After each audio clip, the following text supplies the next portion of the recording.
Halo semuanya, selamat datang di program Diri. Hari ini kita akan membahas sebuah topik yang jarang diajarkan di sekolah, namun sangat penting dalam kehidupan nyata, yaitu rahasia-rahasia investasi. Mungkin banyak dari kita yang tumbuh tanpa pemahaman mendalam tentang cara mengelola uang atau berinvestasi untuk masa depan kita. Padahal investasi adalah salah satu kunci utama untuk mencapai kebebasan finansial kita di masa depan. Di sekolah, kita belajar tentang matematika, ilmu pengetahuan, sejarah, dan masih banyak lagi. Tapi sangat sedikit dari kita yang membahas tentang bagaimana cara uang bekerja atau bagaimana cara mengembangkan kekayaan yang kita miliki.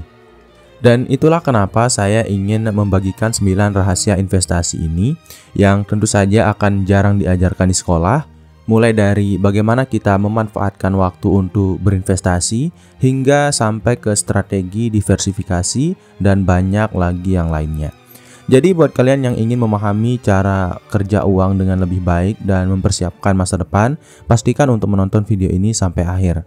Jadi tanpa berlama-lama, kita langsung saja ke 9 rahasia investasi yang tidak diajarkan di sekolah. Yang pertama, yaitu adalah kuasa dari compound interest atau disebut juga sebagai bunga berbunga.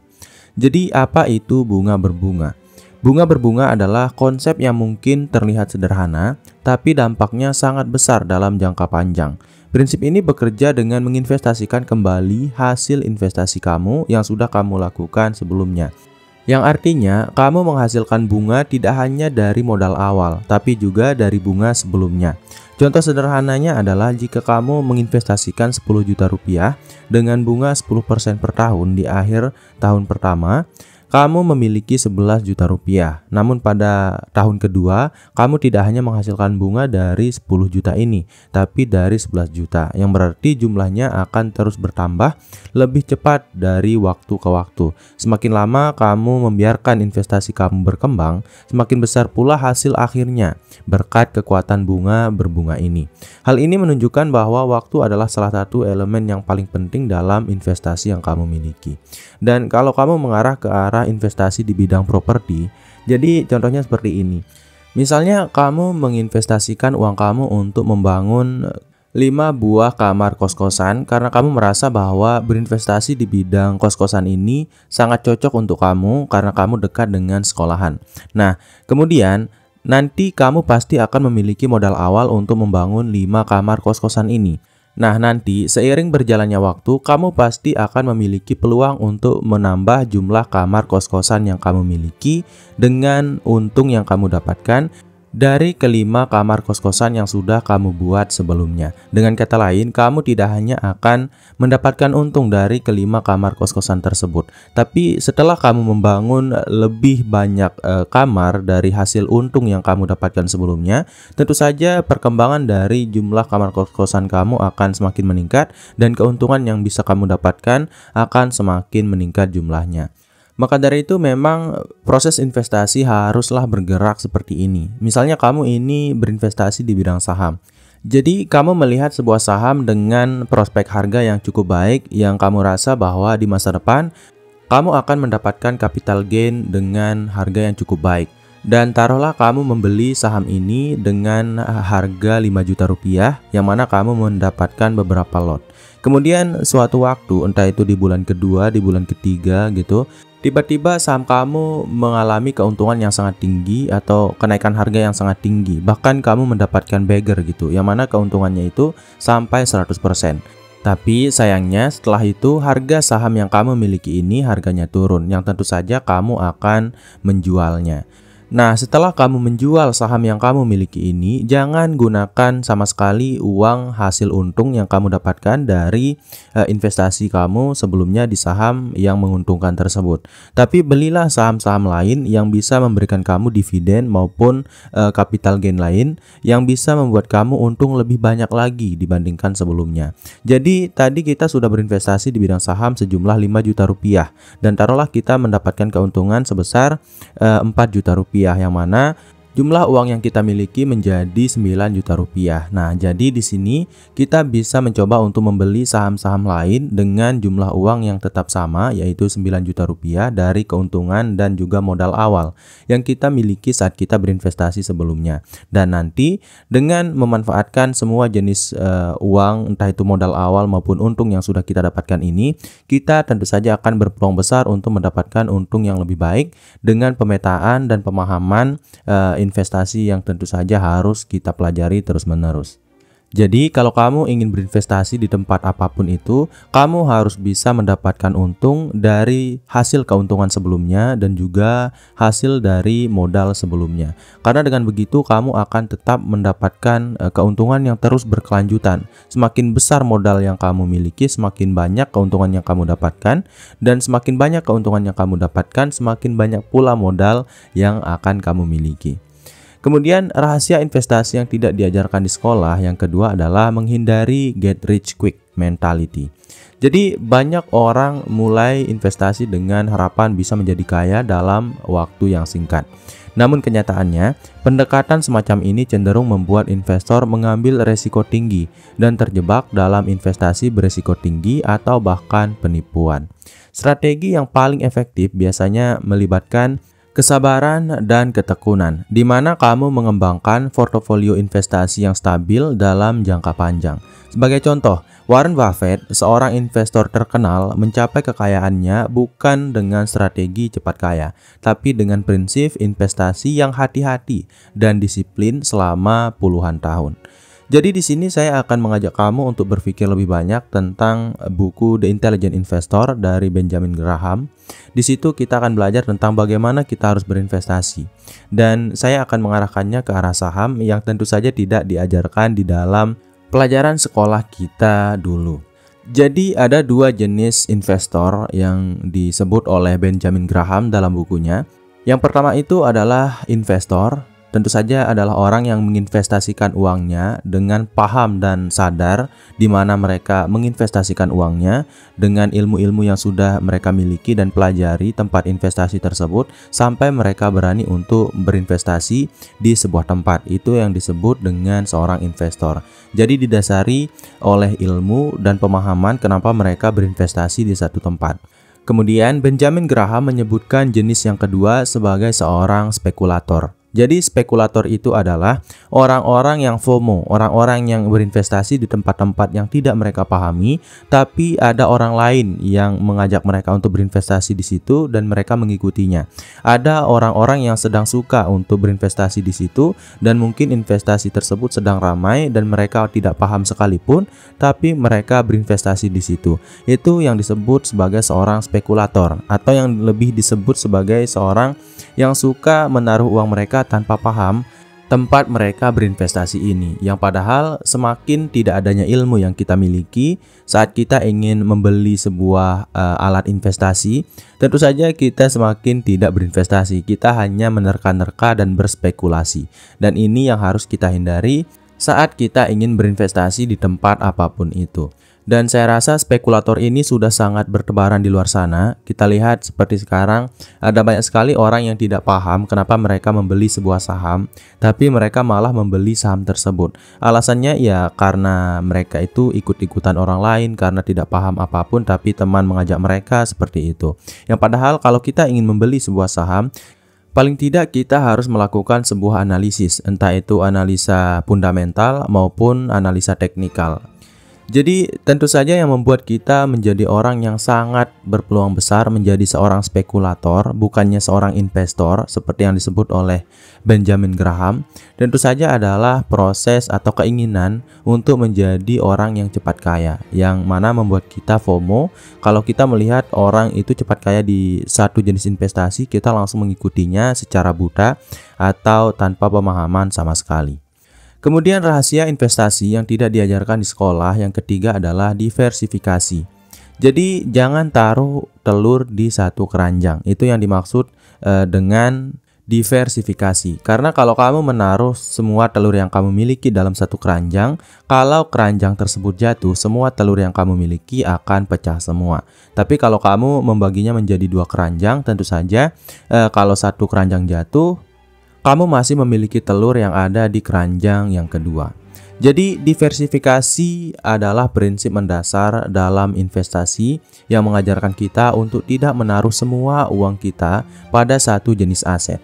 Ini karena setiap aset investasi memiliki resikonya tersendiri, dan dengan menyebarkan investasi di berbagai sektor atau jenis aset, kita dapat mengurangi resiko keseluruhan. Misalnya, seorang investor dapat memiliki sebagian dana di saham, sebagian lagi di obligasi, sebagian lagi di properti, dan sebagian di aset alternatif lainnya seperti emas atau reksadana.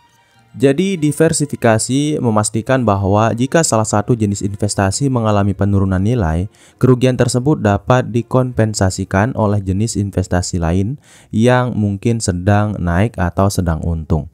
Jadi intinya di sini kamu janganlah berinvestasi di satu tempat, tapi bagilah aset investasi kamu, karena kalau satu jenis investasi kamu sedang mengalami kerugian, tentu saja kamu bisa mengatasinya atau mengisi kerugian tersebut dari investasi-investasi lain atau dari aset-aset lain yang kamu miliki. Jadi lakukanlah diversifikasi ini. Minimal ya buatlah 3 jenis aset investasi, jangan 1 atau 2 ya, buatlah lebih dari 3 gitu. Karena itu akan semakin memperbesar peluang kamu untuk menjaga uang yang kamu miliki.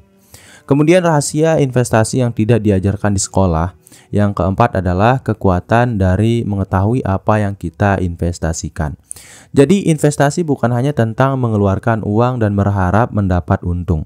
Mengetahui apa yang kamu investasikan dapat mengurangi resiko dan meningkatkan potensi keuntungan. Misalnya, jika kamu membeli saham, penting untuk memahami perusahaan di balik saham tersebut. Lihat laporan keuangan, kemudian kinerja perusahaan, serta prospek industrinya. Jika kamu ingin berinvestasi di properti, pahami pasar properti di lokasi tertentu. Pengetahuan ini membantu kamu membuat keputusan yang lebih baik dan mengurangi kemungkinan kejatuhan atau resiko yang tidak terduga. Jadi dalam investasi yang paling saya pahami adalah bahwa semakin tinggi ilmu yang kamu miliki, semakin tinggi pemahaman yang kamu miliki terhadap satu buah jenis investasi, sebenarnya kamu sedang memperkecil resiko yang ada dalam investasi tersebut. Itu karena resiko terkait investasi yang kamu miliki itu tergantung dari ilmu yang kamu miliki.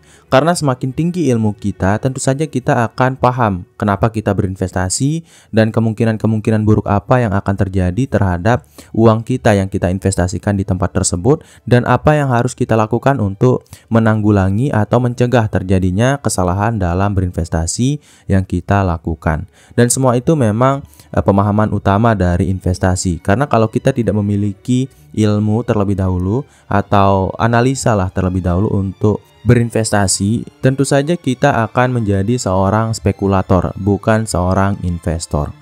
Kemudian rahasia investasi yang tidak diajarkan di sekolah yang kelima adalah investasi di diri sendiri terlebih dahulu.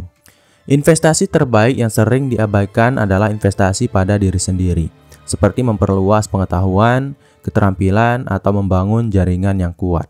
Ketika kita belajar dan mengembangkan keterampilan, kita sebenarnya meningkatkan potensi pendapatan kita.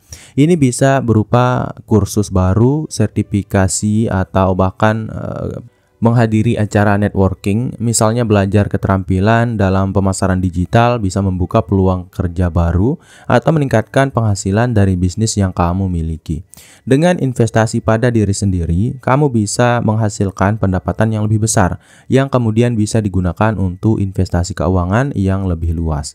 Jadi seperti ini, dengan memiliki ilmu yang lebih tinggi, tentu saja kemungkinan kita untuk berinvestasi di tempat-tempat yang lebih luas, kemudian memperkecil resiko kita dalam setiap investasi yang kita lakukan akan sangat terbuka lebar. Karena seperti yang sudah kita bahas sebelumnya, bahwa ilmu bisa memperkecil resiko dari investasi yang kita lakukan.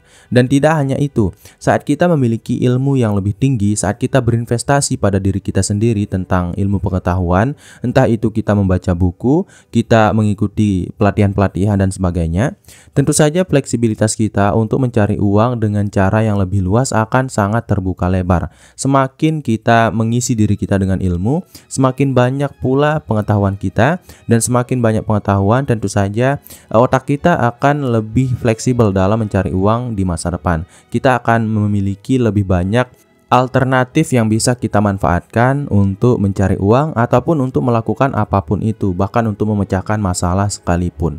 Maka dari itu, jangan ragu untuk menginvestasikan uang kamu maupun waktu kamu untuk mengisi diri kamu dengan ilmu-ilmu yang bermanfaat untuk bisa membuat kamu menjadi lebih kaya di masa depan. Karena ilmu memang selalu memperbesar peluang kita untuk bisa menjadi kaya dan sukses di masa depan. Kemudian rahasia investasi yang tidak diajarkan di sekolah yang keenam adalah memahami siklus pasar dan emosi investor. Ini tentu saja tidak akan diajarkan di sekolah kita. Karena ini memang adalah sebuah ilmu yang cukup mendalam tentang investasi dan tentang keuangan. Jadi untuk kamu ketahui, sebenarnya pasar investasi memiliki siklus yang tidak bisa dihindari. Ada masa ketika pasar naik atau disebut dengan bullish atau bull market. Kemudian ada masa ketika pasar sedang turun atau bear market dan disebut juga sebagai bearish gitu. Kebanyakan investor cenderung terbawa emosi. Jadi seperti panik saat harga turun atau terlalu percaya diri saat harga naik. Ketika kamu memahami bahwa pasar selalu berputar dan tidak ada yang abadi dan stabil, tentu saja kamu bisa mengontrol emosi saat kamu berinvestasi. Misalnya, saat pasar sedang jatuh, alih-alih panik menjual aset, kamu mungkin justru melihatnya sebagai peluang untuk membeli aset berkualitas dengan harga yang lebih murah. Dan sayangnya ini seringkali terjadi. Sebagai contoh di saham. Biasanya kita itu membeli saham dengan harga yang cukup tinggi kalau kita masih pemula, karena kita biasanya membeli saham yang sedang naik daun gitu, atau yang baru naik atau yang hijau gitu, yang padahal seharusnya kita membeli saham yang sedang turun atau yang sedang bearish gitu. Dan sayangnya tidak sedikit dari kita saat kita sudah membeli saham dengan harga yang cukup tinggi karena kita merasa bahwa saham itu akan naik, hanya karena kita membelinya saat dia sedang naik gitu, hanya karena kita membelinya saat dia sedang bullish gitu. Dan tentu saja pasar itu tidak pernah stabil, dan orang-orang yang biasanya membeli dengan metode seperti ini biasanya akan kaget ketika melihat saham yang dia miliki itu harganya itu tiba-tiba turun. Dan disinilah terjadi sebuah kepanikan di mana mereka itu merasa bahwa mereka akan rugi, yang pada akhirnya membuat mereka langsung menjual saham yang mereka miliki. Yang padahal penurunan harga ini adalah hal yang wajar dan normal dalam pembelian atau proses investasi dalam bidang saham. Bahkan tidak hanya di saham, dalam jenis investasi lain hal yang sama juga berkemungkinan sangat besar untuk terjadi, yang mana tentu saja mengatakan bahwa kalau kita ingin berinvestasi di tempat apapun itu, kita harus paham secara lebih mendalam apakah harga dari investasi yang kita miliki ini akan naik nanti di masa depan, walaupun di tengah-tengahnya pasti akan ada penurunan harga pasar. Kemudian rahasia investasi yang tidak diajarkan di sekolah yang ketujuh adalah pentingnya likuiditas dalam investasi. Jadi likuiditas adalah seberapa cepat suatu aset bisa diubah menjadi uang tunai tanpa mengurangi nilainya secara signifikan. Dalam investasi, ini sangat penting karena ada situasi darurat yang mungkin memerlukan dana cepat dengan jumlah yang cukup banyak. Sebagai contoh, saham biasanya dianggap aset likuid karena dapat dijual dengan cepat. Namun, properti atau tanah adalah contoh aset yang tidak likuid yang bisa memerlukan waktu lebih lama untuk dijual.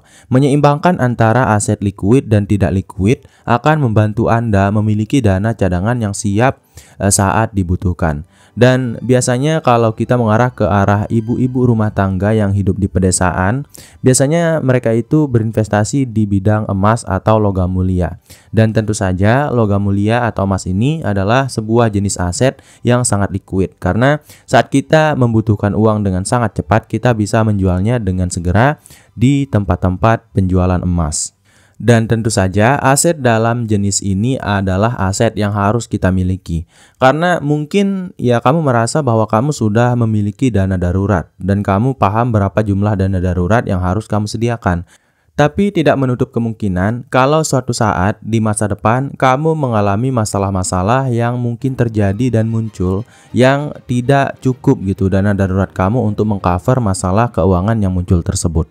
Dan disinilah manfaat dari memiliki aset yang bersifat liquid atau yang bisa cepat kamu uangkan atau yang bisa cepat kamu jual menjadi uang tunai. Dan jenis aset yang bisa kamu miliki di sini ya tentu saja yang pertama saham, kemudian reksadana, kemudian yang paling liquid adalah emas, dan yang tidak liquid itu bisa properti, kemudian obligasi, kemudian deposito, dan yang lain sebagainya. Jadi intinya di sini seimbangkanlah antara aset liquid dan aset tidak liquid yang kamu miliki agar kamu bisa menjadi orang yang lebih sejahtera dan aman secara finansial di masa depan. Kemudian rahasia investasi yang tidak diajarkan di sekolah yang ke-8 adalah memahami pajak dalam investasi. Jadi pajak seringkali mengurangi hasil investasi kamu jika tidak dikelola dengan benar. Setiap jenis investasi memiliki aturan pajak yang berbeda. Sebagai contoh, investasi di saham mungkin dikenakan pajak final atas dividen, sementara investasi properti bisa dikenakan pajak atas keuntungan dari penjualan. Memahami pajak ini membantu kamu menghitung keuntungan sebenarnya dari investasi yang kamu miliki. Beberapa strategi seperti menggunakan produk investasi tertentu yang bebas pajak atau menghindari penjualan cepat untuk menghindari pajak capital gain dapat membantu memaksimalkan hasil keuntungan yang kamu dapatkan dari investasi yang kamu miliki. Jadi memang investasi itu selalu memiliki pajaknya tersendiri, dan yang harus kita lakukan di sini adalah mempelajari pajak untuk bisa meminimalisir kerugian kita dari pajak yang harus kita bayarkan setiap kita mendapatkan keuntungan dari jenis-jenis investasi yang kita miliki. Karena memang biasanya kalau kita tidak peduli dengan pajak, kalau kita tidak benar-benar memperhitungkan dan berpikir lebih jauh tentang pajak, kita bisa berkemungkinan sangat besar untuk menjadi orang yang kaget karena suatu saat kita pasti akan ditegur oleh pihak pajak untuk membayarkan pajak dari semua jenis investasi yang kita miliki. Dan saran saya, kalau kamu memiliki nominal uang yang cukup banyak dan kamu ingin berinvestasi dengan jumlah uang yang cukup banyak, kamu cobalah pergi ke penasehat keuangan untuk bertanya kira-kira aset-aset seperti apa yang bisa mengurangi pajak yang harus kamu bayarkan, dan juga jenis investasi seperti apa yang bisa kamu kelola dan kamu miliki untuk bisa mendapatkan keuntungan tapi dengan bayaran pajak yang tidak terlalu menyiksa atau mengambil keuntungan kamu dengan jumlah yang cukup banyak. Karena memang semakin tinggi nominal investasi yang kita miliki, semakin besar pula pajak yang harus kita bayarkan. Dan kalau kita berinvestasi dengan jumlah banyak, ya saran saya carilah bantuan profesional untuk menghitung dan mencari tempat investasi yang terbaik yang bisa menghindarkan kamu dari pajak yang berlebih. Dan kalau kamu adalah orang yang berinvestasi dengan jumlah nominal uang yang sedikit, ya tidak terlalu perlu dipikirkan sebenarnya. Karena ya beberapa investasi dengan harga yang sedikit biasanya lepas dari pajak ini. Dan tentu saja hal ini tidak diajarkan di dalam sekolah-sekolah yang kita miliki dulu. Kemudian rahasia investasi yang tidak diajarkan di sekolah yang terakhir atau yang ke-9 adalah tidak perlu jadi ahli untuk berinvestasi. Saya tahu di luar sana ada banyak sekali orang yang ragu dalam berinvestasi karena mereka merasa mereka tidak cukup ahli. Padahal banyak pilihan investasi yang dirancang untuk orang awam, contohnya reksadana, indeks, adalah produk investasi yang hanya mengikuti indeks pasar saham tertentu, sehingga kamu tidak perlu menganalisa saham satu persatu. Selain itu, investasi di Exchange Traded Fund atau ETF juga bisa menjadi pilihan karena mereka menggabungkan beberapa aset yang berbeda, mirip dengan reksadana, tapi diperdagangkan seperti saham. Ini membantu investor pemula untuk mendapatkan keuntungan tanpa perlu terlalu banyak riset atau keahlian. Dan bagi kamu yang tidak paham apa itu reksadana, jadi reksadana itu adalah contoh sederhananya, kamu memiliki uang 100.000 dan kamu ingin membeli sebuah saham, tapi kamu tidak memiliki ilmu untuk mencari saham yang baik dan kamu ingin orang lain yang membelikan kamu saham. Dan ada satu jenis orang yang bisa sangat membantu kamu untuk membelikan kamu saham ini. Namanya itu adalah manajer investasi. Jadi kamu akan menyerahkan uang kamu yang jumlahnya 100.000 rupiah ke manajer investasi, dan nanti manajer investasi tersebut akan mengumpulkan uang kamu dan uang dari banyak sekali orang untuk disatukan. Kemudian kalau sudah disatukan, barulah dia membeli saham-saham yang dia rasa baik dan memiliki fundamental yang baik atau yang dia rasa akan mengalami keuntungan di masa depan. Nah, setelah itu yang perlu kamu lakukan tidak ada. Kamu hanya perlu melihat apakah investasi kamu sedang mengalami peningkatan atau penurunan. Dan kalau kamu bertanya, kamu itu akan membayar manajer investasi ini dari mana? Kamu akan membayar manajer investasi ini dari modal pertama kamu membeli saham dan juga dari proses jual beli yang kamu lakukan terhadap manajer investasi ini. Dan ada banyak sekali aplikasi reksadana yang bisa kamu manfaatkan di luar sana. Kalau saya sih menyarankan 3 jenis aplikasi reksadana. Yang pertama itu adalah Makmur, tentu saja yang baru dan juga memiliki banyak sekali diskon dan promo dan juga keuntungan. Kemudian yang kedua itu adalah Bibit. Kemudian yang terakhir itu adalah Bareksa. Untuk belajar tentang ketiga jenis aplikasi tersebut, kamu bisa menonton di YouTube lebih jauh untuk mendaftar dan juga mulai berinvestasi di bidang reksadana ini. Jadi intinya, kalau kamu adalah orang yang tidak paham dan tidak memiliki banyak waktu untuk belajar tentang saham, tentang investasi lain seperti pasar uang dan sebagainya, dan kamu tetap ingin berinvestasi agar uang yang kamu miliki memiliki peningkatan nilai di masa depan. Karena kamu paham, kalau kamu menaruh uang kamu di bank konvensional tanpa melakukan investasi, tentu saja jumlah keuntungan yang kamu dapatkan itu tidak ada, bahkan kamu hanya akan mendapatkan pengurangan nilai uang, yang mana tentu saja setiap bulannya itu kamu harus membayarkan biaya administrasi dan biaya kartu ATM. Dan kalau kamu merasa bahwa kamu ingin berinvestasi dengan jumlah uang yang sedikit, yaitu 100.000, kamu bisa melakukannya dengan cara reksadana ini. Jadi tunggu apa lagi, mulailah untuk berinvestasi dengan cara reksadana ini, karena ini adalah sebuah jenis investasi yang paling aman, paling murah. Oh ya, satu hal lagi, kalau kamu adalah orang yang ingin berinvestasi seperti menabung dan kamu itu tidak mau uang kamu itu cepat hilang dan habis karena resiko yang tidak kamu pahami, saya sarankan dan sangat saya tekankan untuk kamu berinvestasi di 2 tempat. Yang pertama itu adalah di reksadana pasar uang, kemudian yang kedua adalah di reksadana pendapatan tetap. Karena memang kedua jenis investasi ini adalah jenis investasi dengan resiko yang paling minim, yang paling sedikit. Dan juga ya tentu saja keuntungan yang kamu dapatkan juga akan sangat lambat dan tidak secepat jenis investasi yang memiliki resiko yang lebih tinggi seperti di saham dan sebagainya. Tapi memang yang paling aman ya di kedua tempat ini, yaitu di reksadana pendapatan tetap dan juga reksadana pasar uang. Jadi mungkin itu dulu untuk video kali ini. Saya harap video ini bisa memberikan kamu gambaran tentang di mana kamu akan berinvestasi, karena saya tahu semua topik yang ada di video ini tidak akan diajarkan di sekolah secara mendetail. Jadi saya harap video ini bisa memberikan kamu gambaran detail tentang investasi dengan lebih jauh dan jauh lebih paham daripada sebelumnya. Sekian dari program Diri, semoga video ini bermanfaat. Wassalam.